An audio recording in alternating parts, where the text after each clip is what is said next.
Ang dami ko nababasang comments kaya pakiramdam ko bilang leader ng Toro family, kailangan ko po magsalita sa nangyari kahapon sa Barako Fest. Ako yung tipo ng tao na mahaba po yung pasensya ko at pinag-aantay ko talaga yung mga tao na magsabado para sa explanation namin. Pero gusto ko po iklaro yung pangalan ng mga nakakasama ko. Eto nga at kakagising ko pa lang, kita nyo naman, pagka-uwi agad kasi namin dito, hindi ko matanggal yung parte ng kilay ko, diba? So ganito po yung nangyari. Yung time na mag-perform na po kami ay meron kaming nakalaan na 20 minutes mahigit na performance para sa inyo. Parte po ng aming show na may kasama po akong mga singers and dancers. At ang lalaki po na nagtitrend ngayon sa social media na naagawan ng mic sa stage, ang pangalan niya po ay si Pula. At parte po siya ng Toro family.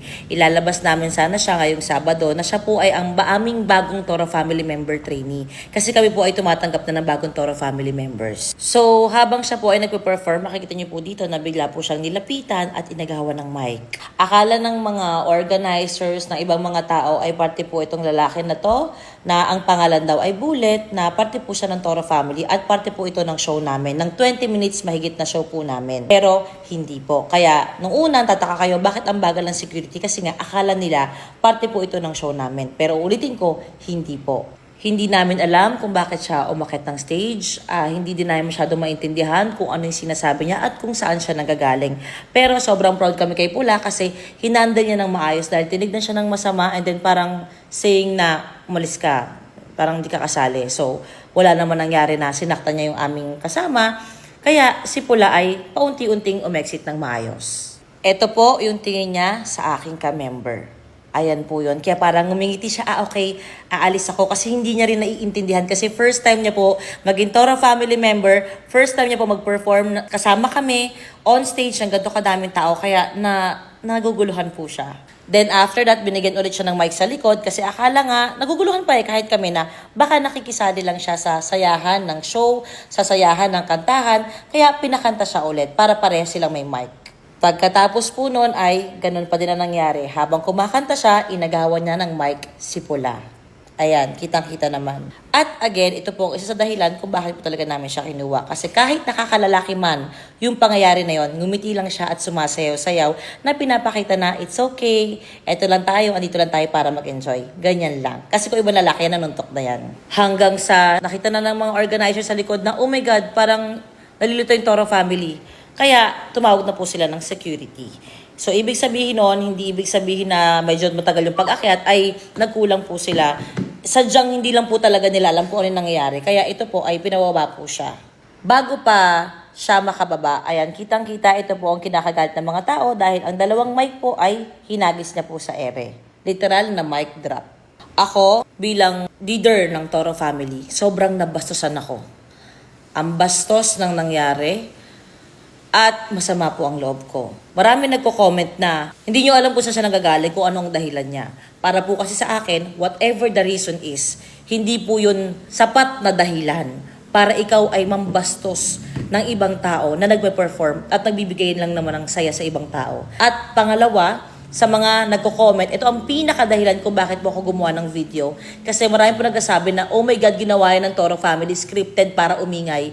Hindi ko po gagawin na bastusin ang festival ninyo, hindi ko po gagawin na bastusin ang stage ng mga Batanggenyo para lang po sa aming ikakaingay. Hindi po namin ito alam, hindi po ito scripted, hindi lang po kami ang nabastos, kundi ang stage ng mga Batanggenyo na hindi ko po gagawin, hindi ko po hahayaan na gawin ng aking pamilya. Marami din na nagsasabi na hayaan dahil nakainom ang isang tao. Ako, may parte din sa buhay ko, actually marami na ako ay nagmamaoy. Pero kung alam mo na ikaw ay maoy, ikaw na ay may sama ng loob dahil nga sa nangyari daw na Squid Game na natalo ng 1 milyon, ay sana kung alam mo sa sarili mo na ikaw ay walang kontrol pag nagiinom, ay sana nagdesisyon ka na hindi mag-inom sa lugar na yon.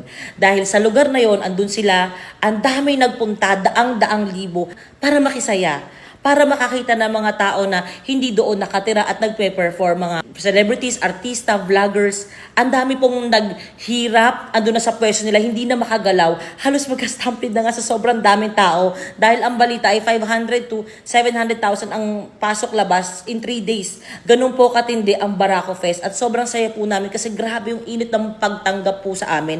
At ang performance ko po ay after na mga politicians after ng alas 12 kasi ako po ay R18. Madami nga ang nagsabi na, ay, si Mami Oni, binuhay mo yung dugo namin kasi ang dami po doon. May nakatayo sa harapan na mula 3 p.m., 5 p.m. nandun na po. Tapos mag 1 a.m. na andun lang din talaga sila. Nag-aabang kung sino makakita. Sino makikita nila to the point na wala na silang energy sumigaw. Konti na lang, talagang pagod na talaga sila. Tapos ganito yung nangyari. Then again, ako sa parte ko, again, masama po ang loob ko dahil nabasos kami. At pakiramdam ko, nabasos yung lugar kung saan kami ay, bilang Pilipino, yung stage na pinaghandaan ng maraming tao, inorganize ng maraming organizers, nagkagastusan, bastos na baboy.